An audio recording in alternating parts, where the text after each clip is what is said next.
It was the kick heard around the world. Not a gunshot, not an explosion, but the simple, brutal, and utterly shocking thwack of a sneaker connecting with the metal leg of a classroom chair. A sound so mundane in its components, yet so profound in its violence, that it would ripple out from a quiet college town, cascade across a nation, and finally crash upon the shores of global consciousness, becoming a modern parable for our times. This is not merely a story about a bully and his victim. This is a story about the quiet tectonic plates of power shifting in the digital age. It's about the unbearable weight of silent complicity and the stunning, earth-shattering power of a single voice, armed with nothing but truth and a smartphone. If you have ever felt small, ever been overlooked, or ever believed that one person cannot make a difference, then you need to witness this. Subscribe and join us, because this is a story that redefines what it means to fight back. The late September sun on the Northwood University campus was a master of illusion. It cast a honeyed, nostalgic glow over the red brick buildings and the sprawling oak-dotted quads, making everything appear peaceful, permanent, and sanctified by tradition.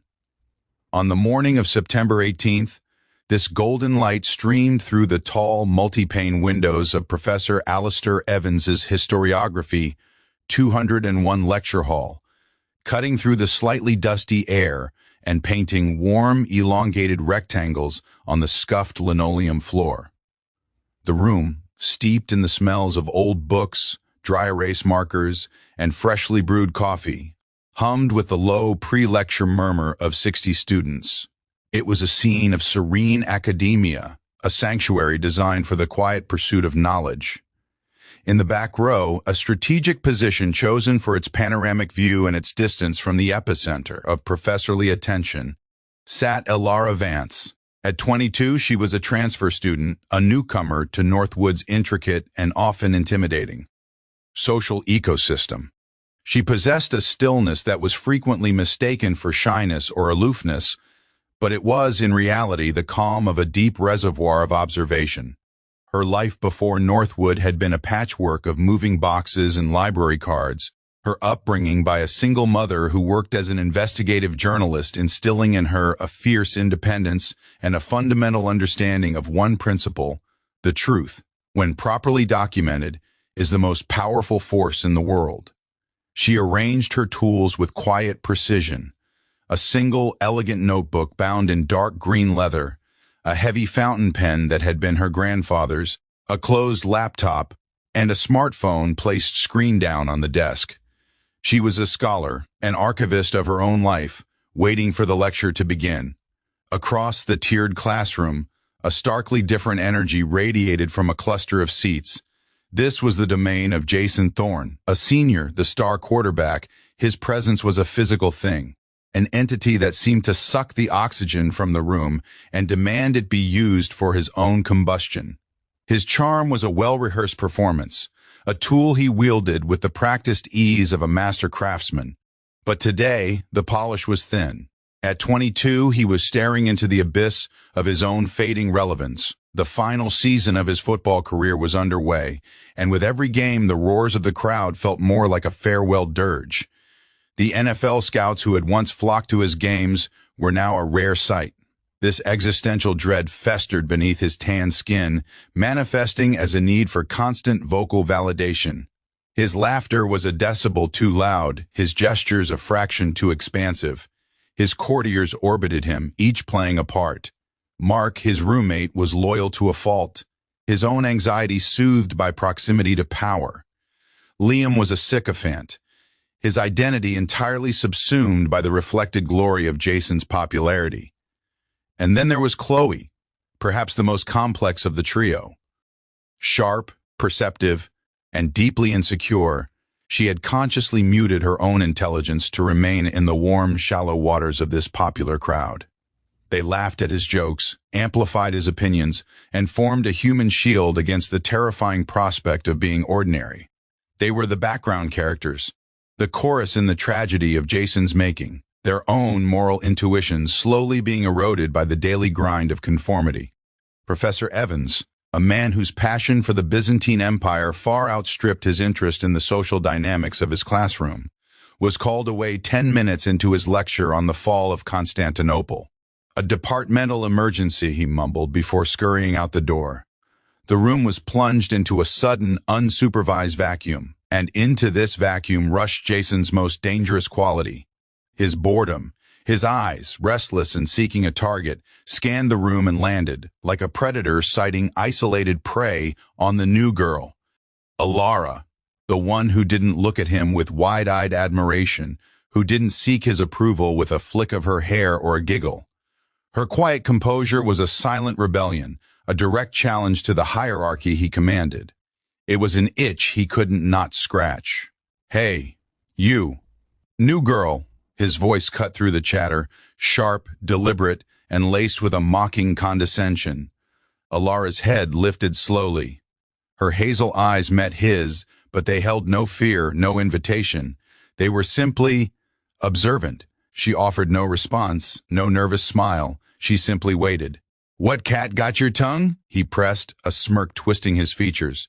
A few nervous titters erupted from Mark and Liam. "Or do you just think you're better than all of us? Sitting back here like you're too good to mix with the common folk?" Elara held his gaze for a moment that stretched into an eternity.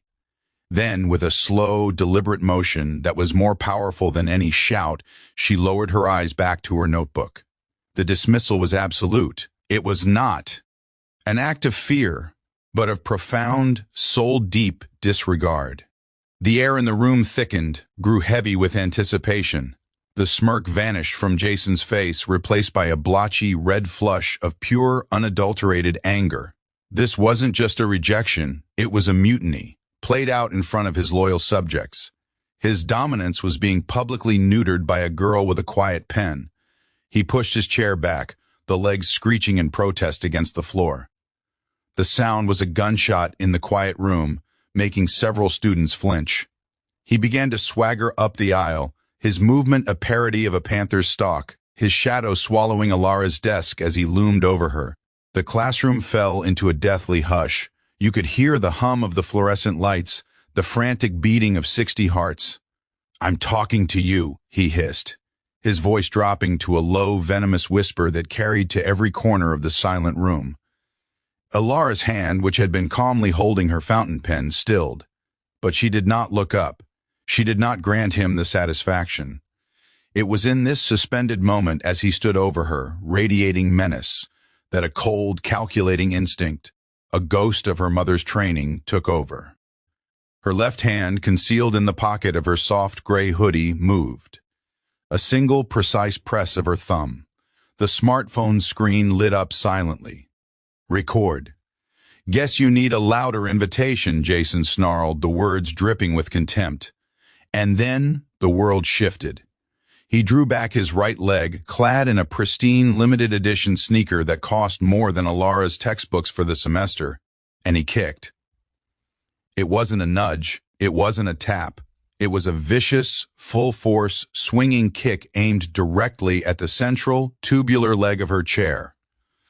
The sound was a horrifying, metallic crack thwang that seemed to tear the very air apart. The force of the impact was a seismic jolt, violently wrenching the chair and throwing Alara's body forward. Her grandfather's fountain pen was torn from her grip, skittering across the open page of her notebook, leaving a ragged, ugly scar of dark blue ink. The shock that registered on her face was a complex, heartbreaking tapestry. There was the immediate physical jolt of pain, but more profound was the soul-deep disbelief, the shattering of a fundamental contract. This was a classroom, a hall of learning, a place meant to be safe from the brutalities of the world. Her eyes, wide and suddenly glistening, met his for a fractured second, and in them he saw not the cowering fear he craved, but a gathering storm of icy, terrifying clarity. The collective gasp from the class was a single, sharp, synchronized intake of breath. Dozens of students froze, becoming statues of inaction. Mark's jaw hung slack, his brain struggling to process the sheer ugliness of the act. Liam immediately averted his eyes, staring fixedly at a poster of the Roman Empire, a hot wave of shame washing over him. Chloe's vision blurred as she looked down at her hands, her stomach churning with a nausea that was part disgust, part self-loathing. They were all witnesses. They saw the violence, the humiliation, the absolute abuse of power, and they did nothing. The silence that followed was heavier, more suffocating than the sound of the kick had been. The beautiful, dust-moted sunlight now felt like a spotlight on a crime scene, illuminating their collective cowardice. The scattered desks were no longer just furniture. They were islands of moral failure, a perfect symbol of the bystander effect. Elara did not cry out. She did not burst into tears. She did not run from the room, giving him the satisfaction of a chase. Instead, she took a slow, deep, shuddering breath that was audible in the silence. Her knuckles were white where she gripped the edge of the desk, the only outward sign of the earthquake happening within. With a deliberate, almost ceremonial slowness, she reached down, picked up her precious pen, and placed it neatly beside the ruined page of her notebook. She then lifted her chin and looked straight ahead, at the empty lectern, her posture rigid with a dignity that made Jason's act seem cheap, pathetic, and small. He stood there for a moment longer, the absence of the reaction he wanted leaving him hollow, exposed. He scoffed, a weak, unconvincing sound that died in the thick air. "Freak," he muttered, the words sounding childish and feeble. He returned to his seat, his followers offering weak, forced laughs that sounded more like coughs. His victory was ashes. The moment Professor Evans returned and class was dismissed, Elara was the first out the door. She moved with a quiet, purposeful speed that left a chilling vacuum in her wake. For the others, the incident was a shocking but closed event. For Elara, the clock had just started ticking. The seed of a revolution had been planted. That night, in the sterile silence of her dorm room, the adrenaline faded, leaving behind a physical tremor in her hands and a cold, sharp, diamond-hard clarity in her mind. She plugged in her headphones and played the audio back. The quality was terrifyingly clear. She heard his taunting voice, the sickening impact of the kick, the collective gasp of the class, and the most damning sound of all, the devastating, complicit silence that followed. It was all there, a perfect, pristine digital record of moral collapse. But she was wise beyond her years. She knew a single audio file was a pebble. The thorns of the world, with their money, their lawyers, and their institutional protection, could easily dismiss a pebble. They would call it a prank, a misunderstanding, a moment of boyish high spirits taken out of context. The university, she sensed, would side with the institution, Jason Thorne, football star, over the anonymous transfer student. So, she began to plan. This would not be an emotional appeal. It would be a case, a watertight, unassailable, digital-era prosecution. She became a ghost in the machine, a quiet force moving through the subterranean networks of Northwood. She remembered Anya Sharma, the fiercely intelligent, slightly cynical junior who ran the wildly popular anonymous campus confessions page, Northwood Whispers. It was a risk, reaching out to a stranger, but Elara sensed a kindred spirit in the page's ethos, a deep-seated frustration with the campus status quo. Their first meeting was in a secluded corner of the library, surrounded by the silent, judgmental gaze of centuries of knowledge. Anya was wary, arms crossed. But when Elara played the audio, Anya's cynical. Masks slipped, revealing raw, angry recognition. She, too, had a history with Jason's crew, a carefully orchestrated social sabotage that had derailed a project of hers freshman year. She opened her digital archives to Elara, a trove of hundreds of anonymous submissions detailing Jason's reign of terror, sabotaged art projects, stolen academic ideas, calculated psychological torment that had driven at least 2 students to transfer. All of it had been previously dismissed as the bitter ramblings of the unpopular, the jealous, the weak. Next, Elara enlisted Leo, a reclusive genius from her computer science class who communicated more fluently in Python than in English. In Leo, she found not just a technician, but a digital samurai who believed information should be free and justice should be algorithmic. Using the time-stamped audio file as an undeniable anchor point, Leo helped her cross-reference and corroborate the anonymous stories from Northwood Whispers. He built a digital timeline of harassment that was terrifying in its consistency and scope. They weren't just collecting gossip, they were building an unassailable narrative, a web of evidence where each strand supported the others. After a week of meticulous, clandestine work, Elara decided to test the system. She scheduled a formal meeting with the Dean of Students, Dr. Albright. She sat in the plush, intimidating office and played him the audio. Dr. Albright, a man whose face was a masterpiece of bureaucratic neutrality, listened with a deepening frown. He steepled his fingers. He spoke of context, of the need for restorative justice circles, and the importance of not allowing a single, regrettable incident to derail a young man's promising future. He urged mediation. Elara left the office feeling a familiar coldness settle in her stomach. The system was not just broken, it was working exactly as designed, to maintain order, to protect its assets, to smooth over unpleasantness. The official response, when it came, was a masterpiece of insipid cowardice. Jason was given a formal warning placed in his file, a piece of paper that would be shredded upon his graduation. His father's high-priced lawyer had clearly been at work. Jason himself was forced to issue a written statement, a non-apology that called the event a misjudged attempt at humor that was unfortunately misinterpreted. Emboldened by the university's weakness, Jason and his friends became bolder. They now called her Snitch in the hallways, Psycho behind her back, muttering about her just needing attention. They thought they had won. They believed the walls of their privilege were still impregnable. They had no idea that Elara had just been conducting a reconnaissance mission. She had never expected the system to save her. Now, with its failure confirmed, she was free to escalate. She would go over their heads, she would go public. The key was finding the right amplifier. Through Anya's contacts, she was put in touch with Sarah Bennett, an investigative journalist for the region's most respected digital newspaper.